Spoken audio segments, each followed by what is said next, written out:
우리는 믿음을 가지고 살아가지만 돈으로 인한 어려움이 찾아오면 마음이 쉽게 흔들리고 삶 전체가 무거워질 때가 있습니다. 재정의 문제는 단순한 불편함을 넘어서 우리의 감정과 관계, 그리고 신앙의 중심까지 영향을 주기 때문에 더 큰 부담으로 다가옵니다. 그래서 믿음 안에 있어도 돈의 문제 앞에서는 솔직하게 약해질 수 있고, 때로는 이 상황이 하나님께 선택받은 사람에게도 왜 찾아오는지 이해하지 못해 마음이 혼란스러울 때가 있습니다. 그러나 이러한 혼란의 시간을 바로 이해할 때 우리는 돈의 문제를 단순한 고난으로만 보지 않게 되고, 그 안에서 하나님께서 다루시는 부분과 이끄시는 방향을 더 깊이 깨닫게 됩니다. 돈의 어려움은 우리의 신앙을 흔드는 시험이 되기도 하지만, 동시에 하나님께서 우리의 마음을 다듬고 믿음을 성장시키는 중요한 과정이 되기도 합니다. 그래서 이 말씀은 돈의 고난을 두려워하지 않기 위해서가 아니라, 그 고난 속에 담긴 의미를 바르게 보고 하나님께 시선을 돌리는 힘을 얻기 위해 필요합니다. 오늘의 주제는 왜 선택받은 사람들이 돈으로 고통을 받을 수 있는지를 살피는 것입니다. 첫째, 돈의 어려움은 우리 안에 숨겨진 의지처가 무엇인지 드러내게 합니다. 사람은 살아가면서 자연스럽게 마음을 기댈 무언가를 찾게 되고, 그 의지처가 때로는 신앙과 상관없이 돈이 되어 있을 때가 있습니다. 평소에는 자신이 하나님을 신뢰한다고 생각하지만 막상 재정의 문제가 찾아오면 마음 속 깊은 곳에서 무엇을 의지하고 있었는지가 순간적으로 드러납니다. 그래서 돈의 어려움은 단순한 현실의 문제를 넘어서 우리 마음의 중심이 어디에 놓여 있는지를 보여주는 거울 같은 역할을 하기도 합니다. 돈이 넉넉할 때는 하나님을 의지하는 마음이 잘 보이지 않지만, 부족함이 찾아오면 그동안 보이지 않던 마음의 방향이 갑자기 선명해지는 것입니다. 이 때문에 돈의 어려움은 하나님께서 우리를 점검하시는 시간이 될 수 있고, 숨겨진 마음의 기울기를 드러내는 영적인 과정으로 이어질 때가 많습니다. 사람은 삶에서 안전함을 느끼고 싶어하고 흔들리지 않는 기반을 찾고 싶어하며, 그 기반이 종종 돈과 연결되기도 합니다. 그래서 돈이 부족해지면 마음이 불안해지고 앞으로의 삶이 두렵게 느껴지며, 하나님보다 돈이 더 중요한 자리에 있었음을 자연스럽게 깨닫게 됩니다. 이러한 깨달음은 고통스럽게 다가오지만, 동시에 하나님께서 우리의 의지처를 다시 바로잡아 주시는 과정이기도 합니다. 돈으로 마음을 채우려고 했던 부분이 고난을 통해 무너질 때, 우리는 비로소 하나님께 더 깊이 기대고자 하는 마음을 갖게 되고, 그동안 놓쳤던 신앙의 중심을 다시 세우기 시작합니다. 성경에서도 비슷한 흐름이 계속 나타납니다. 광야를 지나던 이스라엘 백성은 먹을 것과 마실 것이 부족해지자 금세 불안해졌고, 하나님보다 현실의 필요를 먼저 걱정하며 방향을 잃었습니다. 그들은 단순히 배고프고 목말랐던 것이 아니라 부족함 속에서 자신들이 무엇을 의지하고 있었는지가 드러났습니다. 마찬가지로 우리에게 찾아오는 재정의 어려움은 단순히 돈의 문제가 아니라 하나님을 바라보는 믿음의 상태가 드러나는 시간이 되기도 합니다. 부족함은 우리 마음에 숨겨진 의지점을 분명히 보여주기 때문에, 때로는 이 과정을 통해 더 깊은 회복이 시작되기도 합니다. 돈의 어려움이 찾아오면 사람들은 자연스럽게 여러 생각에 휘둘리게 되고, 마음은 불안해지고 계산과 걱정이 끊임없이 떠오르게 됩니다. 그러나 이 시간 속에서 우리는 이전에 기댔던 것이 얼마나 쉽게 흔들리는지를 깨닫게 되고, 돈이 신앙의 자리를 대신할 수 없다는 사실을 마음으로 느끼게 됩니다. 그래서 돈의 부족은 우리를 무너뜨리는 것이 아니라 하나님께 다시 마음을 돌리게 하는 과정이 될 수 있습니다. 이전에는 돈이 있어야 안심할 수 있었던 사람이 고난을 지나면서 하나님께 더 기대게 되고, 하나님께 더 오래 머무르게 되며, 하나님께서 주시는 평안이 물질보다 더 견고하다는 사실을 배우게 됩니다. 이런 변화는 고난이 깊어질수록 더욱 분명해집니다. 처음에는 상황을 해결하고 싶다는 마음으로 걱정하지만, 시간이 지나면 상황보다 하나님을 더 바라보게 되고, 고난 속에서 하나님께 주시는 위로와 인도하심을 발견하게 됩니다. 사람은 부족함 앞에서 하나님을 더 깊이 찾게 되는 존재이며, 돈으로부터 자유로워지기 위해서는 오히려 부족함을 경험해야 할 때도 있습니다. 그래서 돈의 어려움은 우리의 마음을 흔들기 위해서가 아니라 하나님과의 관계를 다시 세우기 위한 통로가 될 수 있습니다. 결국 돈의 어려움은 우리 안에 숨겨진 의지처가 무엇인지 드러내는 중요한 시간입니다. 하나님은 우리가 돈에 흔들리지 않는 믿음을 갖기를 원하시며, 마음의 기반을 하나님께 두기를 바라십니다. 부족함의 시간을 지나면서 우리는 이전보다 더 단단한 마음으로 하나님께 서게 되고 재정의 문제로 흔들리던 마음이 하나님께로 고정되기 시작하며 그 과정 속에서 신앙은 더욱 깊어지고 단단해질 것입니다. 둘째, 돈의 위기는 삶의 속도를 줄이고 영적인 감각을 깨우게 합니다. 사람은 평소에 바쁘게 움직이고 여러 계획을 세우며 자신의 힘으로 삶을 조정해 나가려고 하지만 돈의 문제가 깊어지면 그동안 유지해 오던 속도를 더 이상 유지할 수 없게 되는 순간이 찾아옵니다. 경제적인 부담이 커지면 자연스럽게 걸음이 느려지고 마음의 여유도 줄어들며 지금까지 계속해서 달려왔던 삶의 속도가 어느 순간 멈추거나 크게 떨어지게 됩니다. 이 시간은 불편하고 답답하게 느껴질 수 있지만 하나님께서는 이런 멈춤의 순간 속에서 우리의 영적인 감각을 다시 깨우고 마음속에서 잊혀졌던 중요한 것들을 다시 떠올리게 하시는 때로 사용하시는 경우가 많습니다. 돈의 위기는 단순한 재정적 문제를 넘어 우리가 너무 빨리 달리느라 놓쳤던 부분을 바라보게 하고 삶의 우선순위를 다시 세우도록 도와줍니다. 바쁠 때는 보이지 않던 감정들이 보이고 무심코 지나쳤던 신앙의 자리들이 다시 소중하게 느껴지며 하나님과의 관계 속에서 채워졌어야 할 평안이 얼마나 중요했는지 깨닫게 됩니다. 이런 경험은 평탄할 때에는 잘 일어나지 않지만 삶이 멈춰지는 시점에서는 더 깊이 일어납니다. 그래서 돈의 위기는 단순히 힘든 시간이 아니라 영적인 감각이 다시 깨어나는 특별한 시간이 될 수 있습니다. 사람은 바쁘고 정신없을 때는 자신의 마음을 제대로 들여다보지 못하고 영적으로도 피곤한 상태가 계속되지만 경제적인 어려움이 찾아오면 자연스럽게 마음이 낮아지고 하나님께 향하는 시선이 다시 살아납니다. 돈이 여유로우면 마음이 너그러워지는 것 같아도 실제로는 하나님을 찾는 마음이 줄어들 수 있고 삶의 속도가 빠르다 보니 하나님께 귀 기울일 틈도 놓칠 때가 많습니다. 그러나 속도가 느려지면 마음은 다시 민감해지고 하나님께서 말씀하시는 신호가 들리기 시작하며 이전에는 지나쳤던 작은 은혜도 깊게 다가오게 됩니다.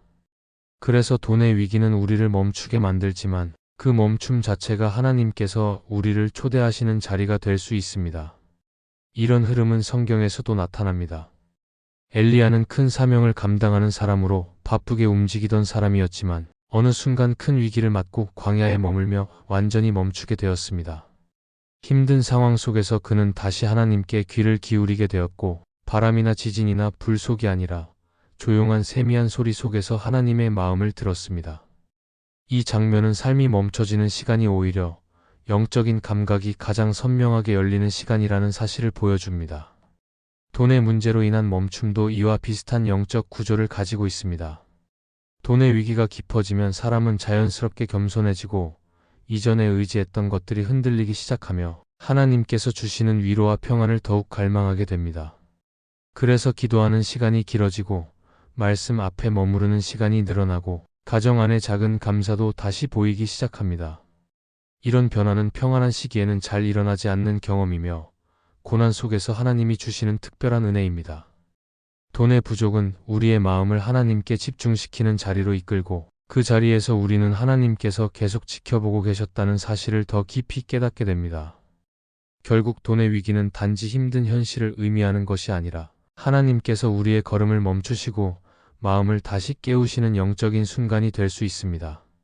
삶의 속도가 줄어들 때 비로소 우리는 하나님께 귀를 기울이게 되고 영적인 감각이 되살아나며 하나님께서 우리에게 말씀하시는 방향을 더 선명하게 느끼게 됩니다.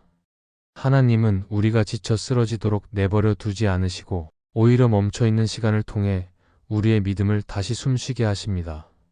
그래서 돈의 위기는 끝이 아니라 하나님께 돌아가는 길의 시작이 될 것이며 그 시간을 지나면 마음은 더 깊어지고 신앙은 더 단단해질 것입니다. 셋째, 돈의 고난은 오히려 낭비와 불필요한 집착을 내려놓게 합니다. 사람은 여유가 있을 때는 자신도 모르게 소비가 느슨해지고 삶의 기준도 점점 넓어지며 필요하지 않은 것에도 마음을 기울일 때가 있습니다. 그러나 돈의 고난이 찾아오면 이전에 중요해 보였던 것들이 어느 순간 의미를 잃고 당연하게 생각했던 것들도 불필요하게 느껴지기 시작합니다. 그래서 돈의 부족은 단순히 불편함을 주는 시간이 아니라 우리의 마음을 정리하고 삶의 구조를 새롭게 세우게 만드는 중요한 과정이 될 수 있습니다. 어려움이 깊어지면 붙잡을 것이 줄어들고 마음은 자연스럽게 간결해지며 불필요한 집착들이 하나둘씩 떨어져 나가게 됩니다. 이러한 변화는 고난 속에서만 일어나는 특별한 경험이며 돈이 넉넉할 때는 쉽게 경험하기 어려운 영적인 정리 작업이기도 합니다. 사람은 마음속에 많은 욕심을 가지고 살아가지만 평소에는 그 욕심이 눈에 잘 보이지 않습니다. 그러나 재정의 고난이 찾아오면 그 욕심이 우리 삶을 얼마나 무겁게 만들고 있었는지를 깨닫게 됩니다. 돈의 고난 속에서는 소비를 줄일 수밖에 없고 더 단순하게 살아가야 하며 꼭 필요한 것과 그렇지 않은 것을 구분하게 만들기 때문입니다. 이렇게 분별이 생기고 삶이 단순해지기 시작하면 마음속에서 얽혀있던 집착들이 조금씩 풀리고 그동안 자신도 모르게 마음을 빼앗기고 있던 것들을 내려놓게 됩니다. 결국 고난은 우리가 스스로 놓지 못했던 것들을 내려놓게 만드는 힘을 가지고 있습니다. 이런 변화는 성경에서도 찾아볼 수 있습니다. 욥은 큰 재산과 풍족함을 가진 사람이었지만 어느 순간 모든 것을 잃는 고난을 겪었습니다. 그 과정은 매우 힘겨웠지만 욥은 그 시간을 지나며 자신이 무엇을 가장 붙들고 있었는지 다시 바라보았고 결국 하나님만이 진정한 의지처라는 사실을 더 깊이 깨닫게 되었습니다. 욥이 겪은 고난은 단순한 손실이 아니라 그의 마음을 새롭게 하고 불필요한 집착들을 내려놓게 한 시간이었습니다. 우리에게 찾아오는 돈의 고난도 이와 비슷한 흐름을 가질 때가 많습니다. 가진 것이 줄어드는 상황은 고통스럽지만 그 속에서 마음은 오히려 단단해지고 정리되며 진짜로 소중한 것이 무엇인지 선명하게 보이기 시작합니다. 돈의 고난은 때때로 우리의 시선을 땅에 머물게 하던 요소들을 잠시 끊어내고 하나님께로 다시 올려주는 역할을 하기도 합니다. 돈으로 할 수 있다고 생각했던 많은 일들이 막히면 사람의 마음은 자연스럽게 하나님을 찾게 되고 이전에 의지하던 것들이 흔들릴 때 하나님의 은혜가 더 깊게 느껴지기도 합니다. 그래서 돈이 부족해지는 순간은 단지 불편한 시간이 아니라 하나님께서 우리의 시선을 바꾸고 마음을 바로 세우시는 과정일 수 있습니다. 돈에 대한 집착이 줄어들면 마음은 다시 가벼워지고 진짜로 소중한 관계와 은혜를 더 깊이 붙들게 되며 삶의 우선순위도 건강하게 재정비됩니다. 돈의 고난을 지나면서 많은 사람들이 고백하는 공통적인 경험이 있습니다. 이전에는 갖고 싶고 누리고 싶던 것이 많았지만 고난을 지나고 나면 그것들이 더 이상 마음을 끌지 않게 되고 없어도 괜찮다는 자유가 마음에 자리 잡는다는 것입니다. 이 자유는 풍족함에서 찾아오는 것이 아니라 부족함 속에서 찾아오는 마음의 변화입니다. 이런 변화는 돈에 대한 집착을 내려놓음으로써 생기고 하나님 앞에서 더 가볍고 정직한 마음으로 서게 만드는 은혜의 과정이 됩니다. 결국 돈의 고난은 우리가 스스로 놓을 수 없었던 낭비와 집착을 내려놓게 만드는 귀한 시간입니다.